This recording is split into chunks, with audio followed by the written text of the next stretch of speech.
Yo, welcome back. Last time we finished Null 1. Now we are starting Devotion, which is also called, what is it called? It's also called A Forbidden Happiness. Yeah, that's what the game's window is called, Forbidden Happiness. Man, I thought you probably were expecting me to fucking yap on for 10 minutes at the start, because I usually do that at the start of a new game, but I don't have anything to say, so let's go. Devotion, can I? Still can't go windowed. New game. There we go. Need to fix the volume, as always. For some reason, the game doesn't show up in the volume mixer until I go past the title screen, so I can't adjust the volume in advance. Probably fine. This is a quiet song. Can barely hear it, but whatever. Okay. Okay. Hey, you. Yes, I'm talking to you. Me? I know you're there watching me. It's pointless to ignore me. I know you're there. The fate of the world's at stake, so stop being an observer and answer me. I looked around my room as I addressed the invisible entity I was sure was there. You know this isn't how guys usually behave on a date. Okay, that was Jack. Or presumably that was Jack. The girl who was standing next to me spoke with a tired expression on her face. Shh, I just felt their presence. They might be back. They. For the millionth time, who are they? The girl asked me with an irritated expression on her face. Oh, in case you're unaware, this is Carmen. I know. She's someone I went to high school with. We were even in the same school club at one point. Okay, so this is... Every time we start a new game, I gotta like reconfigure in my head. Okay, like which fucking timeline does this take place in? So I know at least this isn't the Goodbye Time Traveler timeline. But ever since high school ended, we went our separate... Oh wait, it could be. We went our separate ways. At least that was the case until just a few months ago. Actually, I think this is the Goodbye Time Traveler time branch, probably. Why have you gone quiet all of a sudden? Carmen's irritation quickly turned to a mix of confusion and worry. I was just introducing you to them in case they don't know / remember you. Huh? Hey, how about we go for a walk? I think staying cooped up in your room is finally starting to take a toll on your mental health. Carmen then approached me and started dragging me out of the room. Of course, I could have refused to leave, but I figured going outside... Fucking hiccups again. I figured going outside might help me determine if they were actually back. Following Carmen, we left my apartment building and went outside. After a short walk, we arrived at a familiar place. Wow, it's even more amazing today. The classic American cherry blossoms. Carmen looked around with a big smile on her face. We were well into April, the time when cherry blossoms usually bloom. Such a sight was not uncommon this time of the year. I often go down this road when I buy my monthly supplies, so I'm quite familiar with this view. It's not bad, hell, I might even call it beautiful. Not even my cold, pessimistic heart can be blind to its charm. Of course, it has nothing on my favorite park bench. The park bench, no view can compare to that place. Okay, it definitely is Goodbye Time Traveler, Jack. Raise the volume a bit. Maybe I should. Don't you dare suggest we go to that felty place again. Almost as if she anticipated what I was about to say, Carmen interrupted me. Filthy place, how dare you, that place is amazing. If by amazing you mean it's amazing the city hasn't closed it down yet, then yes, it's pretty amazing. I'll never let anyone, not even the city, take it away from me. ...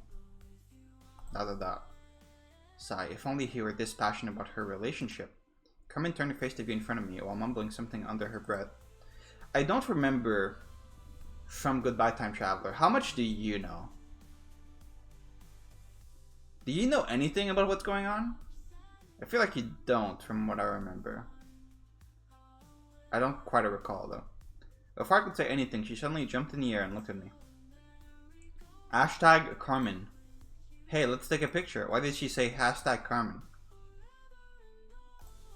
Carmen then took out her phone. Was that supposed to be a character, like like the character indicator, but it was just formatted badly?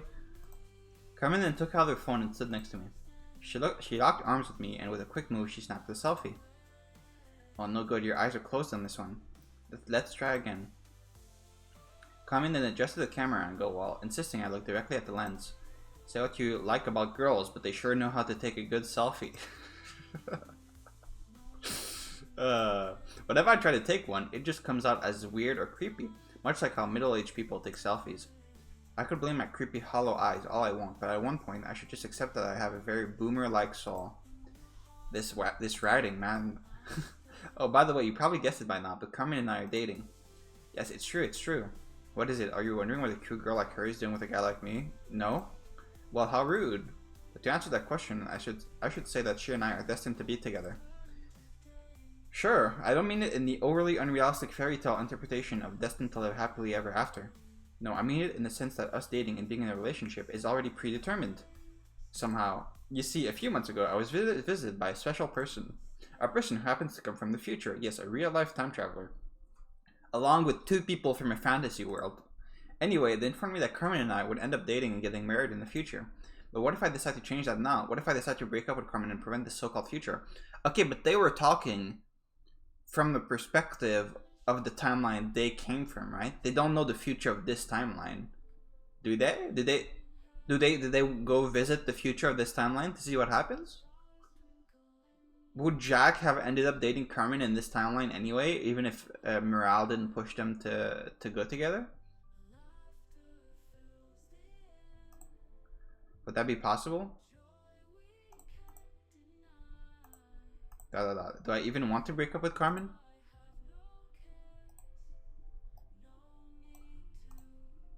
Is that something I desire?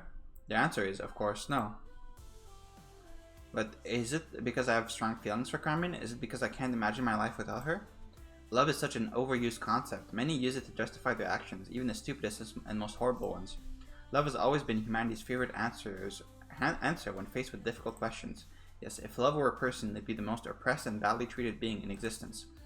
Of course, I'm not above using love as an excuse when I need to. They'll go thinking I'm a saint or something. No, I'm just as pathetic, if not more so, than every other person out there. The only thing stopping me from using love as an excuse is one simple question. A question I've been asking myself ever since she left, ever since I was back in my old pitiful existence. Perhaps noticing the pathetic smile that decorated my face, Carmen stopped taking selfies and spoke.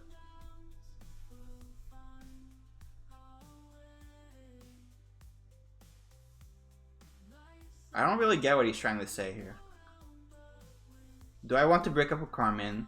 No. Is it because I love her? No. Love is an overused concept. Love is overused, blah blah blah blah blah. Don't go thinking I'm a saint. I'm more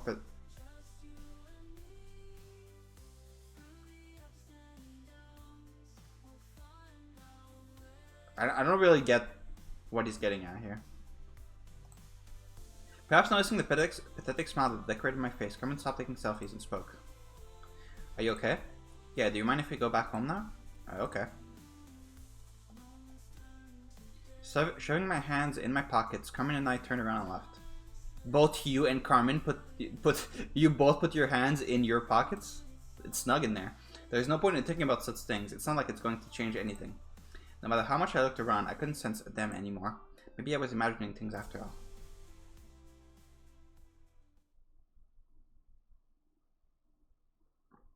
The very next day, I was lying in bed, staring at the ceiling.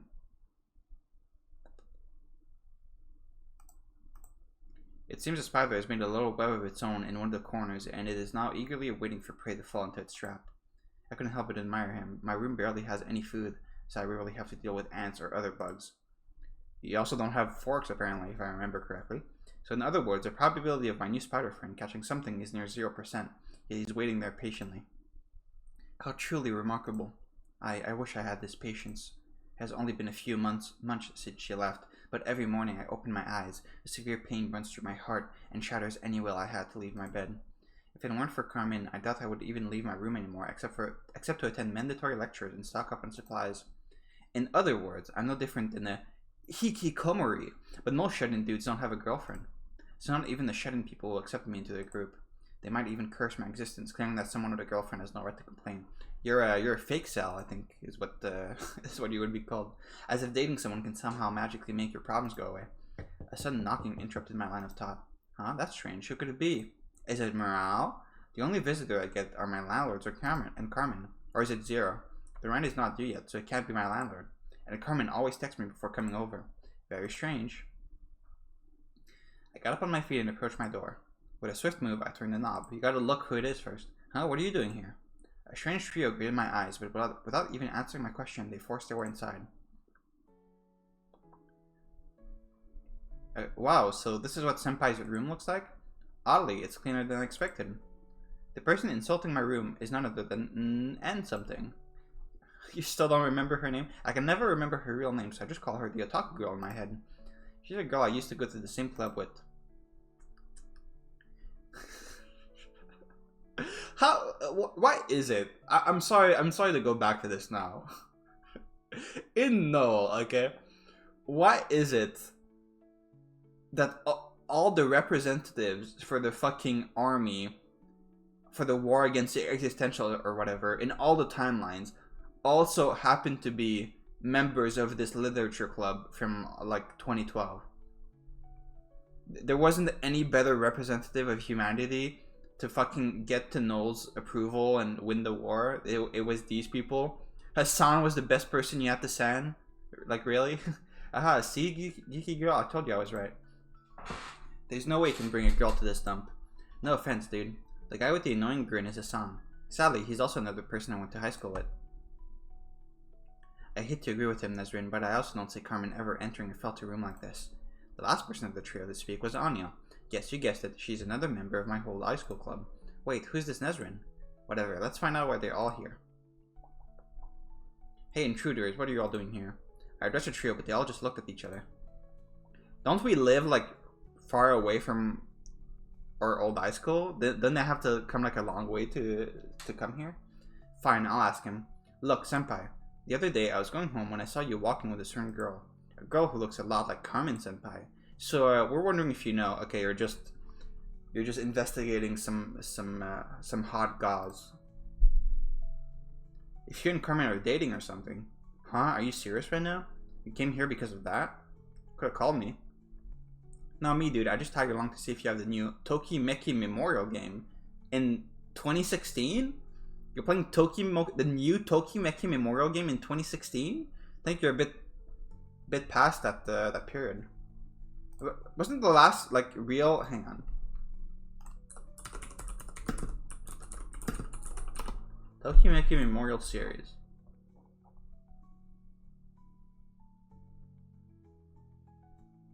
Tokimeki Memorial 4 released in 2009, and after that, that's like the last real game in the series. After that, there's like girls' side game, but the last like mainline game was 2009. So yeah, you're a bit late on that, Hassan. I'm afraid. Hassan then giggled and started messing with my PC. We just want to know. Carmen senpai is our friend after all. You do know we're not in high school anymore, right? You shouldn't intrude on others. Stop dodging the question and just answer. We're not in high school anymore, even though we're all wearing our high school uniform. Dude, where do you keep your homework folder? Anya and the otaku girl looked at me with anticipation while Hassan kept tapping happily on my PC. Happily? What an annoying bunch. I ignored the weirdos and exited my room. With so many people in such a small room, I was starting to feel smothered. A familiar creepy hallway greeted my eyes. Yeah, your fucking hallway apartment that you live in. Sigh, I guess it's true what they say. When you date someone, you get their friends as a part of the package. I shook my head in annoyance, but then a certain person sneaked up on me.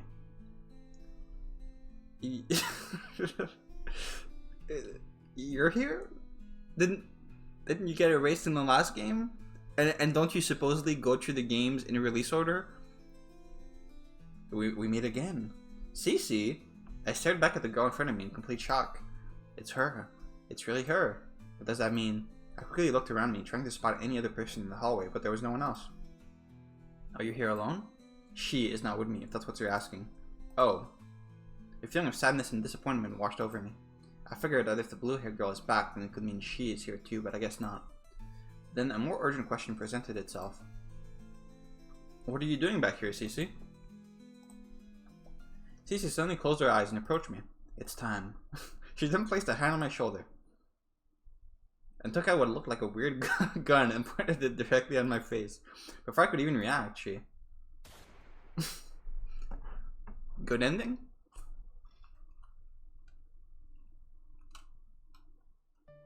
I opened my eyes just to find myself in a weird place. Oh no, the boar's gonna attack us again. I looked around me in confusion as I checked my body for any injuries. Good, you're finally awake. Shut the fuck up. You're not allowed to put that line in something. It's like, this line is off limits. You're not allowed to have a character say that. I took a step back and stared at the strange girl in front of me in fear. You shot me. I didn't shoot you. I just transferred you to this timeline. What? We're currently in timeline designation B96702P. This is an empty timeline, a timeline where human life ceased to exist. I looked around in awe. This place looked no different than an overgrown forest. But it does have an eerie feeling to it. Why did you bring me here? A certain meeting is taking place at this exact moment.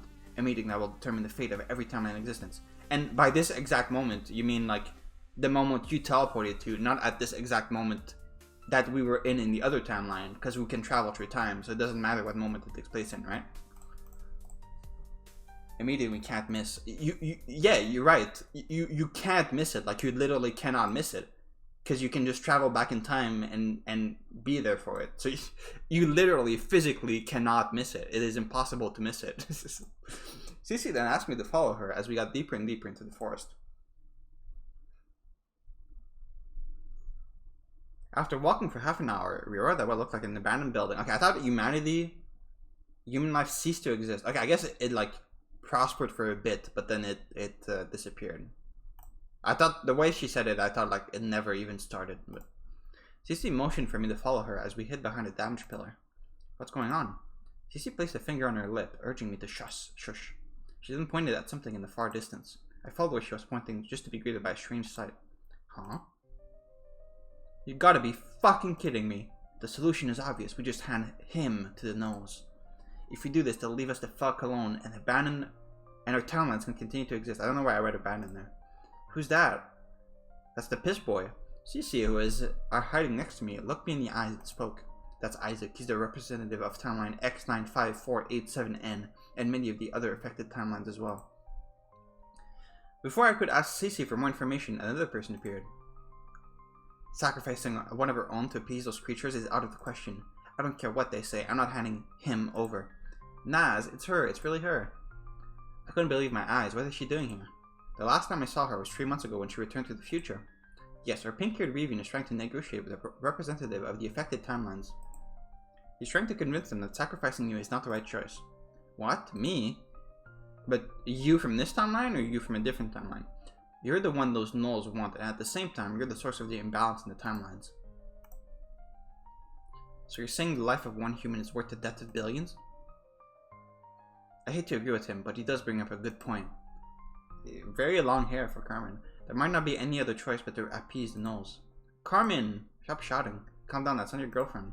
She's just a Carmen from a different timeline. A Carmen who played the Gnoll game. Gnoll game? All of these revelations are giving me a massive headache. I felt like I was saying something I wasn't meant to.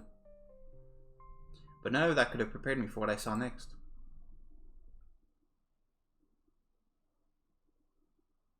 I'll kill anyone who dares touch my father.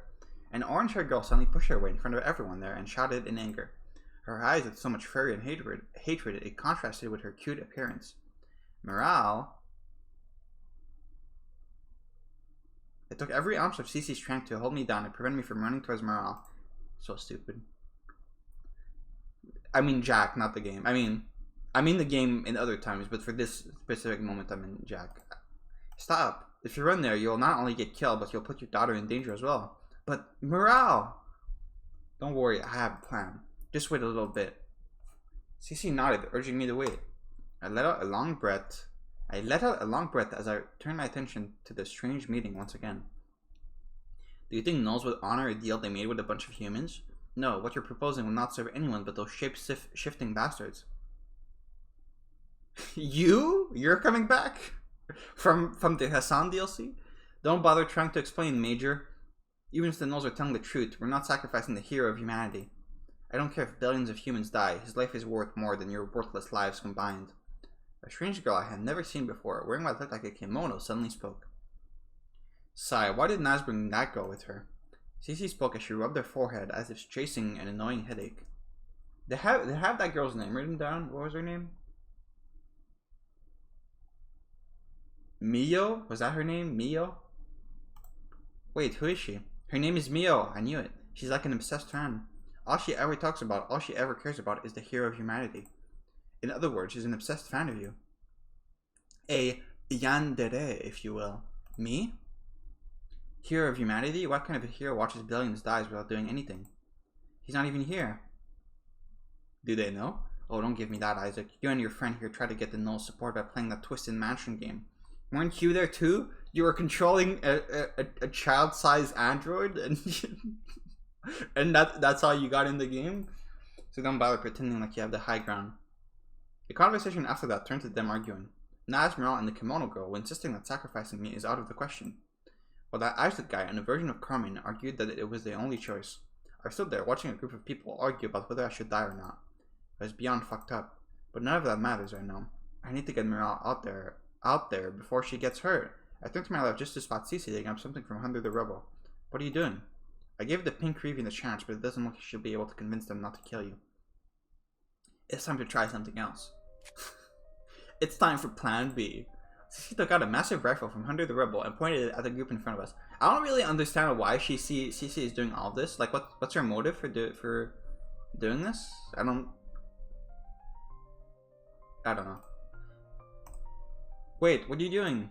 If we don't act now, a massive interdimensional war will begin. A war between those supporting your debt and those against it. And the spark igniting this conflict is none other than that bastard Isaac. I'm going to kill him now and save us all the pain. Wait, Mirala's out there. If you start shooting, she'll be in danger. I'm sorry, but your survival is more important to me right now. This girl is insane. I need to stop her. I jumped on Cece, hoping to tackle her, but then...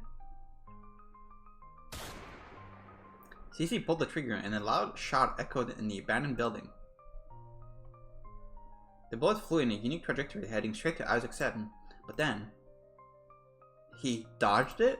I stood there in complete shock as Isaac and the rest of the group turned their attention to where we were hiding. Damn it, how? He's time warping. Who's shooting? Carmen shouted as she took cover. They set us up. They're trying to kill us all just to protect their so-called hero. No, this is not us. We didn't do anything. Liar, that bullet was coming directly at me. Isaac shouted as he took a gun from his vest and pointed it at Naz. No, don't do this. Drop your weapon. We're here to talk. Naz pointed a revolver at Isaac while urging Meryl to hide behind her. Haha, give me the order, Major. I'll turn them all into pieces. Sis thinks she's part of the team. The kimono girl spoke as she held a curved single-edged blade in her hand. A curved single-edged blade. No, no, no! I turned my attention to Meryl, who was hiding behind Naz. I need to do something. I moved out of hiding and started running towards the group. What are you doing? Get back here. She shouted back at me, but I completely ignored her. That was a pretty stupid plan from Cece as well, huh?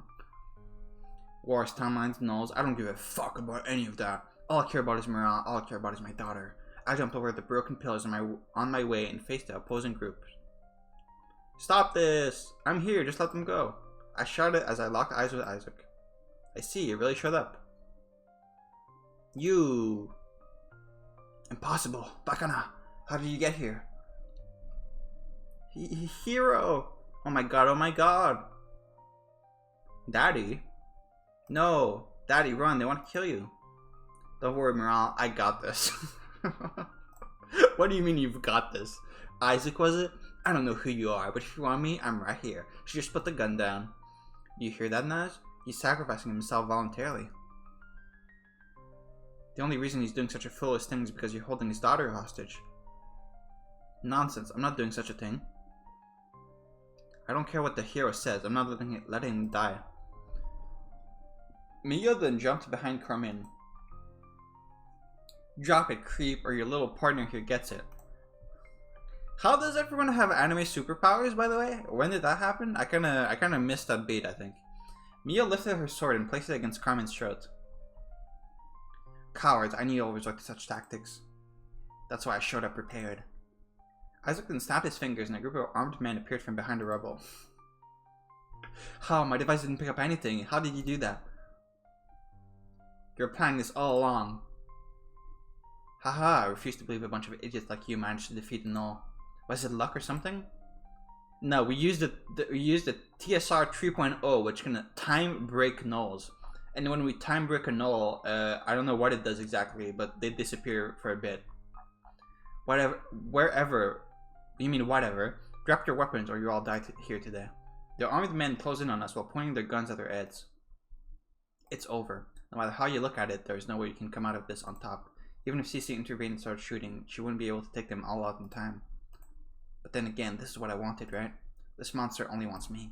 Now that he has me, he has no reason to threaten or hurt morale. So it's not really a failure, right? Let's put an end to this. Isaac spoke as he pointed his gun at me. I thought, wasn't the whole point of kidnapping morale in Happiness Tree or Happiness Story was that Jack couldn't die, right? But now he can? We can just kill him? Okay. I guess the rules changed. I closed my eyes and took a deep breath. I'm scared. I know I was acting all courageous just a few seconds ago, but now that the adrenaline rush has worn off, I'm extremely terrified. I don't want to die. Not like this, not after I finally met Morale once again. I want more time. I want to talk to her. I want to be with her. I opened my eyes and turned my gaze to the only person I ever cared about, the only person I ever loved. I wonder if this Isaac has done has done what he did in Happiness Tree yet, or did he do that after having done all of this? Daddy, the horrific look on Morale's face cut through my heart. I want her face to be the last thing I see, but I can't. I quickly closed my eyes once again.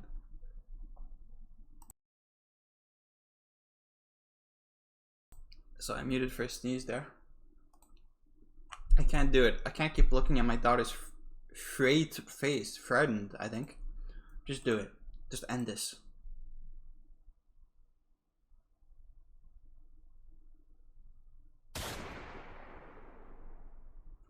And then we get teleported to another world. I opened my eyes just to be greeted by a horrific sight. A severed hand, was now lying in front of me. I lifted my gaze from the ground to the person standing in front of me. Who the fuck are you? Is that Butterfly?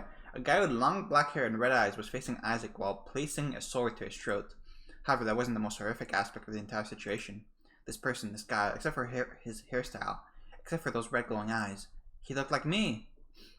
It's over, Isaac. Call off your men. My hand! You... Isaac stood there in terror, watching his severed hand lying on the ground. But then, almost like his soul was about to leave his body, he reached inside his vest and took out a weird-looking device. He pressed a button, and suddenly he disappeared in front of our eyes. The armed men looked confused at first, but seeing their commander had disappeared, they turned around and scattered away. Carmen, too, disappeared with them. I kept looking at the entire thing with half an open mouth. Not only was I still alive, but Isaac was defeated somehow. Yay! And all of that was done by a single man. Alex. Okay, so this is Jack / Alex / fucking Ben from Milker, right?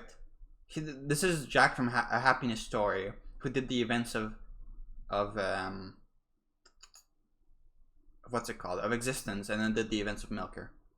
It's good to see you again, Naz. The strange man then wiped the blood from his sword as he approached me. I stared back at him in awe. He then placed a hand on my shoulder and spoke. Alex, are you okay? Who are you? You're talking to yourself, kid. Aren't you like a couple years older than us? Why are you calling us kid? Wait, actually, we should be like the same age. The strange man then locked eyes with me and spoke words I never thought I would ever hear in my entire life. I'm you.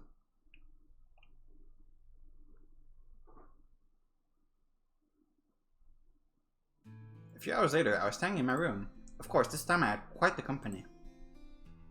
Stop dodging the subject, witch. Not only did you go against the plan to bring him to the meeting spot, but you attempted to assassinate one of the timeline's representatives. You almost got us all killed. He had every right to be there, Revian. You were discussing whether he should live or die, and I don't regret taking my shot. That Isaac guy is pure evil. That was not your call to make, witch. Alex, talk some sense into her. She's been doing shit like this since the days of Existence. I'm afraid I'll have to side with Cece on this one. What?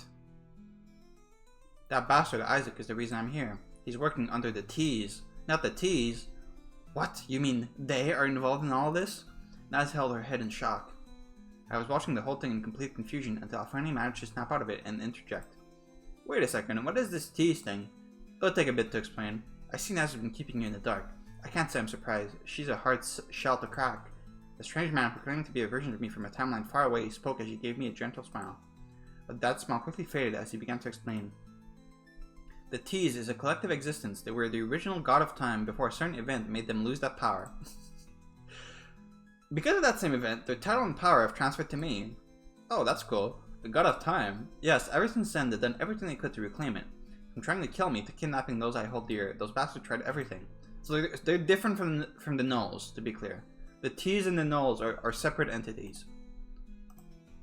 Isaac, the man you met back there, is one of their top servants. I still don't understand why he's here and why he's targeting you, but I'm sure it's under the orders of the T's. So that's why you're here, Alex? You're after Isaac and the T's? More or less. Oh, I thought you changed your mind about helping us. Naz, I'm sorry. No, it's fine, it's fine. I understand. I was starting to get confused once again as I watched the two of them act awkwardly with each other. But then a certain little princess spoke. Don't call her that. Wow, two daddies. Shut up. Morale alternated her gaze between Alex and me with a look of awe decorating her adorable face. Is seeing the two of us together confusing you, Morale? It's like playing spot the difference between two identical pictures. Aha, so could you tell who's your real father if he and I dress up the same way and get the same haircut? Of course, Daddy is Daddy. I can spot him from miles away. Aha, you're as adorable and cheerful as my Morale. What? This is a different Morale? Dude, how is this a different? Which Morale is this? Hey, but you two really look the same, even in the way you laugh. Don't be fooled, Morale. The guy in the red tie is nothing like the hero. The hero of humanity is unique. No man in this timeline or any timeline out there can be even 1% like him. The kimono girl spoke as she looked me in the eyes while holding my hand. Mio-chan, stop clinging to him. That only belongs to Mom. I've warned you about this a million times. Sigh, yeah. If you and Carmen don't get married and have you, then you won't be born in the future. I don't want to hear that boring story again. Then get off him. Morale didn't approach the kimono girl and pulled her away from me. What a weird-ass situation. But then again, everything that happened today is just weird and messed up in so many ways. The only redeeming quality, the only amazing things that happened today is getting to see Morale again. And to be honest, everything else kind of takes second place. Does this Morale remember what happened in Goodbye Time Traveler? I closed my eyes as joy and happiness filled my heart. Conversation continued after that, but without any clues as to what that Isaac bastard is trying to do, or how to stop the affected timelines from seeking my death. The conversation quickly reached a dead end. Eventually, nighttime arrived. Since everyone can't crash at my place, they agreed to split up. Half would be staying in my room, and the other at Cece's old apartment next door. Isn't that where Zero is staying? The people staying in my place are Morale and Alex. Yeah, I was sharing my room with my future daughter and a version of me from another timeline. Isn't this a fever dream? The kimono girl insisted on staying at my place at first, but Morale kicked her out and Naz dragged her away. I looked around me and spoke. He and I will take the floor, you take the bed, Morale. Wow, he's so nice. No, Daddy, I can't. You have been through a lot today. You take the bed. This isn't negotiable, Morale. Haha, listen to your father, young lady. So this Morale is from the future of this timeline, not from the Milker branch?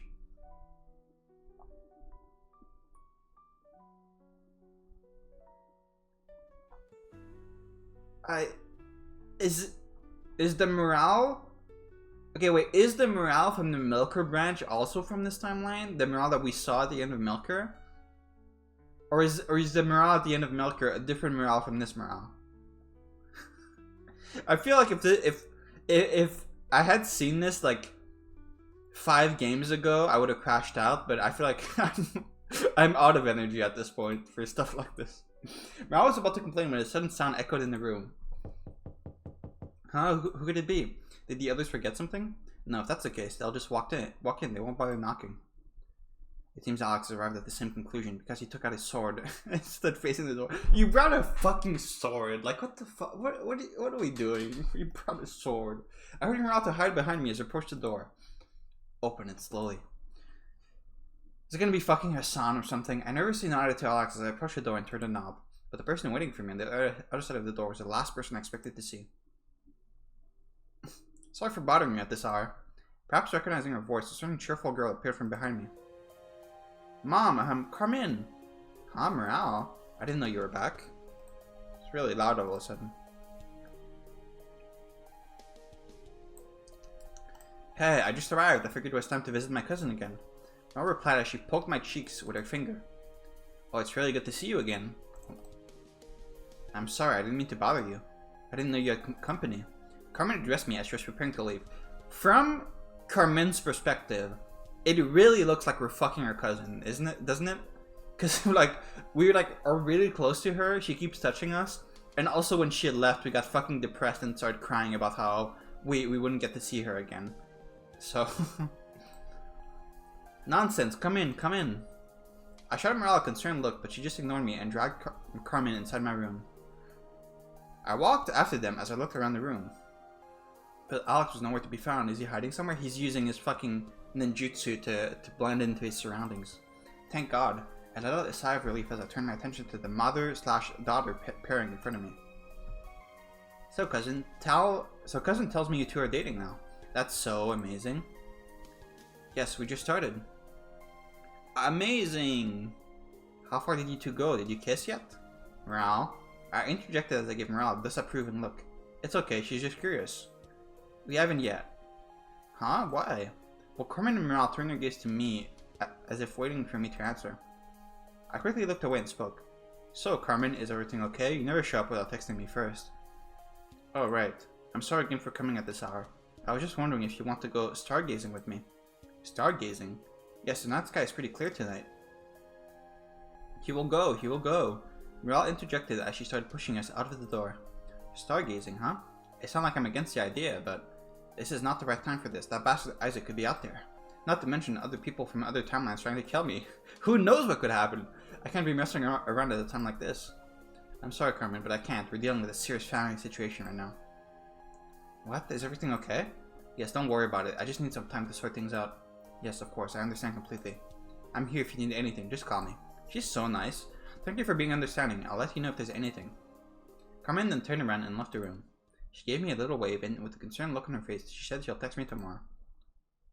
Daddy. Morale showed me an angry stare. Cut him some slack, Morale. Your dad made the right choice. Alex spoke as she jumped in through the window. If he drags Carmen into this, it will only complicate our situation. Morale was about to say something, but then looked at the ground and nodded. I guess it's true what they say. The only person you can count to always have your back is yourself. They do say that a lot, don't they? Sigh, I can't believe I'm joking at a time like this. If that was a joke, good one. The very next day, I found myself in the middle of another odd place. Yeah, that is pretty odd, huh? I looked around me. Men in weird uniforms were walking around the place. Every soldier who passes me by stops and strangely bows to me with a serious look on their face. Very odd. I managed to very odd space 2 question marks is a very funny, I don't know, that's a very funny line. Very odd, it's like a Trump tweet or something. Very odd looking into this. I managed to recognize a few of these soldiers from the time we fought against the High Observers a few months ago. Yeah, I'm still not sure where we got like a ton of soldiers from. But there were a lot of new faces in the mix. This is the furthest timeline from Isaac and the others. Oh, what do you mean the... What do you mean the furthest timeline? There's a furthest timeline? Does it take longer to go to a far timeline? How? It doesn't matter if it takes longer to go to a far timeline because you're traveling through time anyway. You'll end up at the same time. What does that even mean? Let me lower the volume.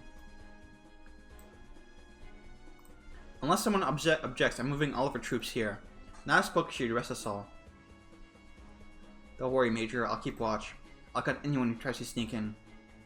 Everyone nodded to the kimono girl as it dispersed. I looked around in confusion. Everyone seems to know exactly what to do, but what about me? What's my role in all of this? Perhaps noticing the confused look on my face, a certain person approached me. Daddy, you shouldn't waste any time. Everyone is here because of you, I think. I think you should at least try to get to know them. You mean just go up and talk to people? Don't give me that look, Daddy. This is not the time to let your antisocial nature take over.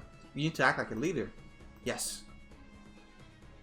I don't know much about leading armies. Hell, I don't even participate in group sports and activities. You don't say. This is all new to me. But my daughter has a point. If a massive battle is about to start, then I need to step up. Otherwise, our timeline is doomed and everyone in it will die. But most of all, morale will be in danger again. Okay, let's try talking with some people here. Maybe I'll learn something that could help me with this problem. But who should I talk to? Alex, Emilio, or Naz? Talk to all of them, I think. You think we should talk with the other me? Okay, I guess if anyone knows something about leading, it's him. Let's try finding him. I walked in the direction he headed until I arrived at what looked like a waterfall. He's doing his ninjutsu meditation to accumulate his chi energy. Kneeling near the water was Alex. It seems he was washing his face. I decided to observe him for a while. When he lifted his bangs, I could see a weird-looking scar on his forehead. Perhaps sensing someone was watching, Alex turned around and faced me. I see you're an observer too. Huh? Did you come here for something? No, I just wanted to talk to you. That scar on your forehead, how did you get it? You know, men can get self-conscious about their looks too. Oh, I didn't mean like that. I was just curious. Ha, relax, I'm just messing with you. This scar, well, you can say it's a badge of shame. Ike spoke as he touched his forehead with his fingers. There was this mission a long time ago, somewhere far away from here. During that mission, I made a terrible choice. A choice that got a whole village slaughtered. This scar is my only reminder. Yeah, I do remember that. A reminder of what happens when you're too blind by your own obsession. But then again, if there's someone who can relate, it's you. After all, it was your choice to sacrifice the other timelines to save yours. Or rather, should I say, to save her. Though I know what I did, but I haven't given up on saving the other affected timelines. I made a promise not to. I mean, yeah, who knows how many fucking morales there are in the other timelines. So you gotta save all of them if you want to save morale. Haha, you're more optimistic than I ever was. I'm perhaps just more naive. Alex uttered those final words before he walked away. There were so many other things I wanted to ask him, but I guess I missed my chance. I can't shake this weird feeling I get every time I speak with him. It just feels wrong, like a conversation that's not meant to happen. So okay, let's just go back. Walking back to the military camp, I was greeted by a group of soldiers urging me to follow them. I went along with them just to be greeted by a large crowd of soldiers surrounding someone. What's going on here? Okay, wait, I want to look what the other options are. Talk to Mio. The kimono girl, really? I mean, she's kind of cute, but she gives yandere vibes for some reason. That's what I said. Alright, let's go meet her, I guess. After asking around the camp, I learned that she's patrolling the area to the east. I grabbed the water bottle and started hiking through the woods. It didn't take me long to eventually find her. She was facing a tree and practicing her blade swings, I guess. We were going like full fucking like shonen anime superpower shit. She had a very serious look on her face that made me hesitate to approach her. But then she noticed me. Hero! Oh my god. Hey, what are you doing here? Nothing really, I just wanted to talk. Really? You came here just for me? Oh my god, I can't believe this. This is exactly like my dream. Dream? And then you need to start pissing on me. Yes, in the dream you would then approach me, pin me against a tree, and make a woman out of me. The kimono girl spoke while hiding her face in embarrassment. This girl is something. Still, there's something I've been meaning to ask her. Hey, Mio, why do you praise me so much? Huh? What do you mean? I mean, why do you insist on calling me a hero? Didn't Nash tell you the truth about what happened with the High Observers? I mean, I did manage to stop them, but what I did wasn't really that heroic. Haha, silly hero, I don't care about what you did to the High Observers. I know some of our soldiers consider you a hero for that, but not me. No, you're a hero because of what you did in the future. What you did for me, haha. Huh? What are you talking about? I was 16 at the time when a terrorist group took over a school. Everyone was so scared to do anything, but you infiltrated the school on your own and took down every terrorist. With our fucking katana and our nunchucks, we fucking dashed around the school like a ninja and took out all the terrorists. I did? What you describe sounds like the plot of a B-rated movie. I thought NASA there was a scientist in the future, but now I'm a super soldier too? This is just too wild. I know why this might seem weird, but to you. I mean, right now we're in the past. None of the events I mentioned happened yet. Still, that doesn't change the fact that you're going to be the hero who saves me. Wait. You were 16 in the Hassan DLC. How could you be 16 in the future? Were you a time traveler in the Hassan DLC? How does that make sense?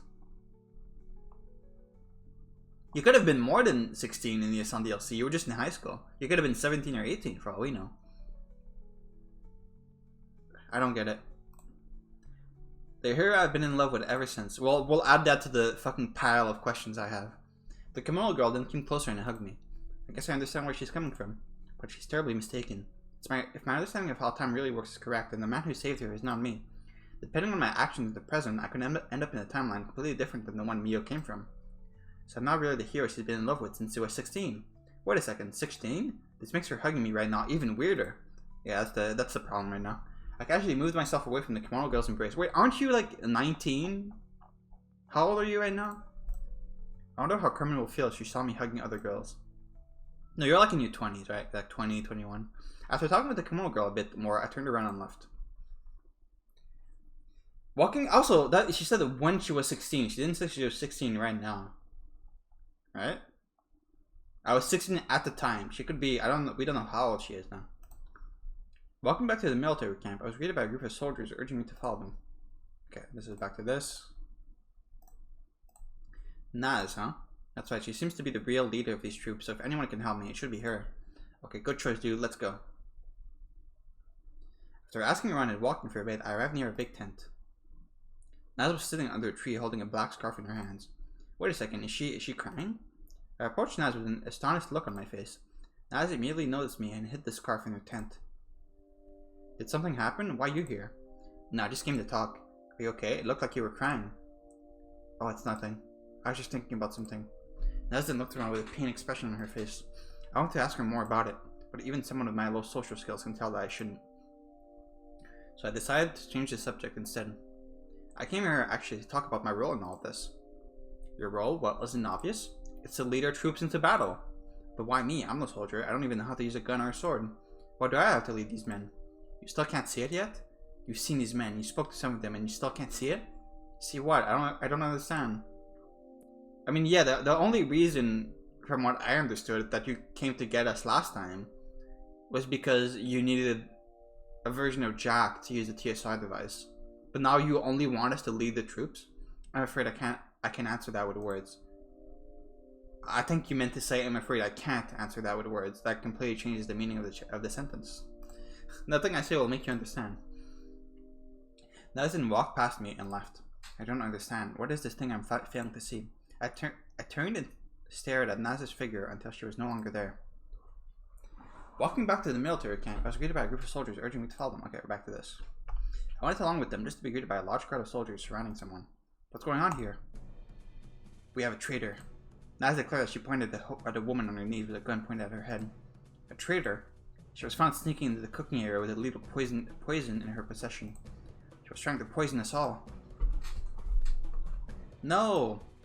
Please, Major, you have to believe me. I wasn't trying to poison the whole camp.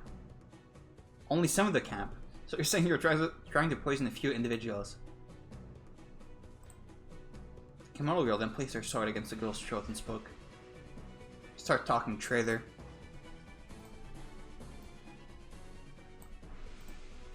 Otherwise, you'll never speak again. I was only going to poison him. The girl lifted her gaze and pointed directly at me. You were trying to assassinate the hero? Unforgivable. The kimono girl lifted her blade in the air and slashed it downwards, but then Naz grabbed her arm at the last possible moment. Calm down, Mio. We need to get as much information out of her as we can. Major, you heard what she said, didn't you? I did.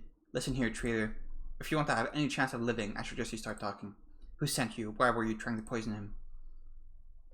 I'm sorry. I know the hero did so much for us, so much for me. I know he saved our world from collapse, but this is insane. Risking all of our lives, risking the lives of our families and loved ones just for one person? I can't accept that. If he's the hero everyone is saying, then he should be sacrificing himself for us, not the other way around. And if he's as you zealots claim, then Death should not be able to claim him, right? True! True! True! Spit your shit indeed. How dare you utter such words? So Isaac convinced you to poison and kill him. Let me guess, he promised you that no one else has to die? Yes, Major, they're coming at dawn. Not just Isaac, but the armies of every affected timeline. They'll soon be here to cleanse us from this false hero. Grin all you like, traitor. You'll not live to see the light of dawn. Wait, Mio. You should decide this. Naz declared as she looked me in the eyes. Like it or not, but you're the leader of these men. If anyone should decide the fate of this traitor, it should be you. Huh? Wait. I know that you think of me as a hero, but deciding whether a person should die or not is... It's too much. I'm no soldier. But before I can say any of this, Naz approached me and put a gun in my hands. What the fuck are you doing, Naz? I looked around me in confusion. She doesn't deserve your mercy, hero, and her traitorous existence. I agree. Letting traitors live would only lower morale. No, Daddy, don't do it. We have enough death as it is. No, stop. Don't look to others for help. This decision should be made by you and you. Why? Why should it be made by us and us alone? Disregard what they said. I looked around me and every soldier in the camp was now looking at me in anticipation. What the hell is this situation? Why me? Why should I be forced to make such a decision? Where's Cece, by the way? Only a few days ago, I was taking selfies with Carmen and talking about silly things. How did I end up in such a situation? Yeah, it's pretty messed up, huh? My hands were starting to shake really badly when someone suddenly held them. Oh, there she is. It's okay, you can do this. This is your role after all. Just close your eyes, take a deep breath, and decide. If you do, I promise everything will be okay. Deciding to do what Cece suggested, I closed my eyes. Okay, let's think this through. This girl just tried to poison me and basically kill me. According to her, she did it because my life isn't worth the lives of every human in her timeline. The real question is, does she deserve to die because of this? Is executing her for treason the right choice here? What would a true leader decide? What should I do? I mean, I assume executing her leads to a bad ending. Maybe not, actually. This game's pretty edgy. Maybe executing her would be correct. You'll spare her life. No, this isn't right. I can't kill her. I threw the gun away and faced the soldiers. Why? Why do you do this to me? I'm not the hero you all believe I am. I'm just a university student, for fuck's sake. I know I did stop the high observers, but I wasn't alone. Also, you literally just pulled a trigger on a gun. It wasn't that big a deal. Cece was there. Naz was there. Naz is an experienced soldier who's more than fit to lead you. Why do you all put this burden on me? Why do you all place your lives in the hands of someone like me? I shouted as loudly as possible as I addressed every soldier in the camp, but they all just stood there looking at me with the same expression on their faces. You still don't get it? Even after everything you witnessed, you still don't understand? For the last time, understand what? Naz looked at me in anger before she took out her gun and lifted it in the air. She then stood in front of me and shouted, Soldiers of humanity, it's about time you know the full truth about your hero. Every soldier in the camp turned their attention to Naz. Your so-called hero doesn't give a shit about any of you. If the high observers, if any null takes his daughter hostage, he will sacrifice your lives and the lives of your family to get her back. Yeah, I mean, true. That is a true statement. Even right now, as he stands before you, he doesn't even see your faces. He doesn't acknowledge your presence. To him, you're nothing more than background characters. All he wants, all he cares about is his daughter. Yes, this is the terrible truth about your hero. Naz then looked me in the eyes and spoke. Do you deny it, hero? See, everyone, it's the truth. This man is a selfish, pathetic creature who will drive you and your families to their demise. True, true, true. So who's gonna come forward, take my gun and shoot him right in his pathetic mug? The whole crowd went silent. Daddy! As I kept looking around in horror, a soldier suddenly stepped forward and reached for Naz's gun. Then he grabbed Naz's arm and made her point the gun at him. If the hero wishes for my death, then he shall have it in a heartbeat. Shut up! Pull the trigger, Major. It will be my greatest honor to die for a hero. The moment the soldier uttered those words, every other person in the camp got down on their knees and placed their sword against their necks. This is so stupid. Even Mia was among them. Give the order, hero. We will all die right here now if that's what you wish. Do you get it now? If you're not some hero these men look up to or admire, though you're much, much more than that. When this timeline was in the midst of a massive bloody war, all of these men fell on their knees and prayed. They all prayed for the survival of their loved ones. They all cried tears of blood, hoping their prayers would reach someone. But no one answered them. No one but you. You saved all of these men. You ended the war and you gave this timeline a second chance. No, we didn't. That person might just be your future self, but that doesn't change anything. I think it kind of does. Not to these men who swore their loyalty and devotion to you. To everyone here, you're the man who pulled them from their darkest void. To these men, you're not a hero, you're a god. I looked around me as a man and a woman who wore uniforms kneel in front of me with their swords at their throats. This is just fucking... This is full on fucking Jack masturbation. We're just fucking jerking him off so hard right now. Everyone watching every twitch in my lips, waiting for me to order them to die. Only one thought ran through my head. Only one realization surfaced in my consciousness. These people around me. I was terribly mistaken. This isn't an army. This is a cult.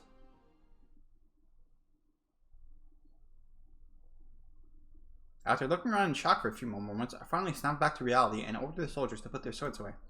The soldiers then stood up and Nazar ordered them to prepare for battle. Because of the traitor, Isaac and his armies know exactly where we are and they're on their way here. The camp was in full alert mode, soldiers running from one place to another. Guns and ammo were in low supply, so most soldiers were equipped with swords and shields. Meanwhile, guns and ammo were in low supply, so most soldiers were equipped with swords and shields. What the fuck are you talking about? What do you mean guns and ammo are in low supplies? You can travel through time. Just fucking like beep beep beep beep boop, travel back through time, get guns from the past or the future or whatever, and bring them back here. What do you mean you're in low supplies of guns? What is how? Meanwhile, I found myself once again with nothing to do. So maybe I should ask Naz if there's anything I can help with. But before I could finish my line of thought, a person approached me and threw a wooden sword at me. Down for a duel. I panicked for a second, but then caught it. Nice catch. Alex, I figured just a battle is about to start and sparring a bit might help. Huh? Can one learn how to use a sword in just one day? Of course not, but I find swinging a sword helps clear the mind. And you definitely could use that. Alex then faced me and took a fighting stance. I decided to do the same, even though I'm sure my stance is awkward at best. Alex smiled at me and spoke. It seems no matter the timeline, godhood is forced upon us one way or another. Because Jack is just the fucking center of the universe. He's just the coolest guy there is.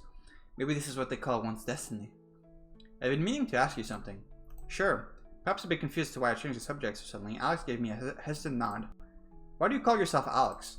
If you're me from another timeline, then shouldn't you have my name as well? Ha, I figured you'd pick up on that.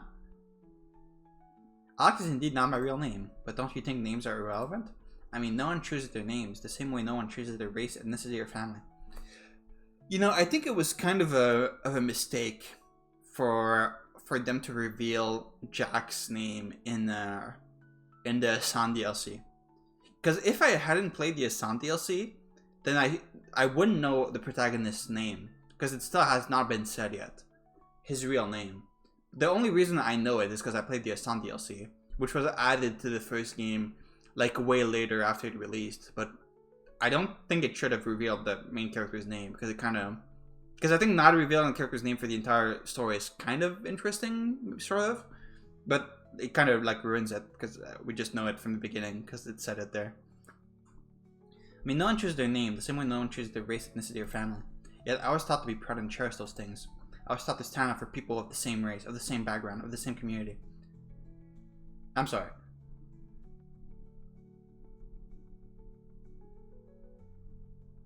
I was taught to stand up for people of the same race, of the same background, of the same community. Where were you raised? I don't know about your world, but in my timeline, there exists so much hatred and violence because of that. All because people looked at someone who shared their skin tone and somehow decided that they belonged in the same community. I have a name same as everyone, but even before godhood was forced upon me, rarely did anyone call me by it. They all just used stupid nicknames like Mr. Cynical, Senpai, or whatever. Even Morale never called me by my real name, but I guess in her case it's understandable. So yeah, I never used my real name. Not in my timeline, not in other timelines, not even in the world of T's. Tomorrow, when you lead these men into battle, do you believe anyone will be thinking of your name? Do you believe anyone will whisper your name moments before their life fades away? No. No? Whatever happens tomorrow, you'll forever be known as the hero who saved the world or the god who failed everyone. Only your actions will be remembered. Only the end result will be etched in the history books. Keep that in mind when you order these men to die.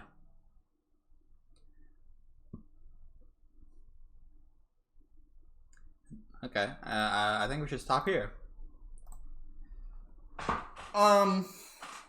You guys remember what I said at the end of... Oh god, I forgot what game it was. Was it Goodbye Time Traveler? It was at the end of one of the games where I compared like my enjoyment of the series kind of like Zero Time Dilemma, where I really liked Zero Time Dilemma because it was very silly and like it was very funny to me, like all the plot points and like how ridiculous the story was. I actually enjoyed it a lot.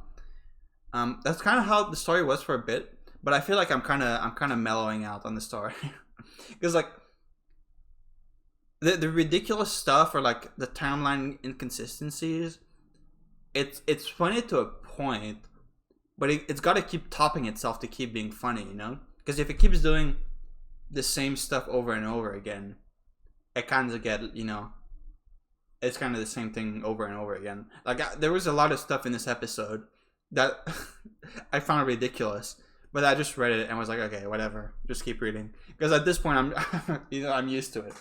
I feel like the game really needs to like top itself in ridiculousness if it wants to. If I want to like be entertained by it in that way. There's also the alternate option of me like enjoying the story like for what it is. Maybe that'll be a thing eventually, but I don't think this game is it. The the fucking the war like in the alternate universe, like the fucking god cult. I don't know what's going on anymore, man. I don't know what we're doing. I'm really curious. Is there a point like is let me rephrase that. Is there like an overarching theme of this whole series? Is it about finding happiness? I think the biggest theme that's been a true line so far is just like parental bond, like a bond between father and daughter. That is like the most common thing in every single game. I guess it wasn't really in Null because Morale wasn't even in Null really. No, but there was happiness even then. Like in every single game, there's like an important plot point, but yeah, I guess it kind of does follow in that way. Anyway, next time we're going at war against the representatives from the other timelines with our fucking katana swords and our shields. We're gonna use our ninjutsus to fucking cast our fireball spells and defeat all the rival nations or the rival timelines. Okay, see you next time.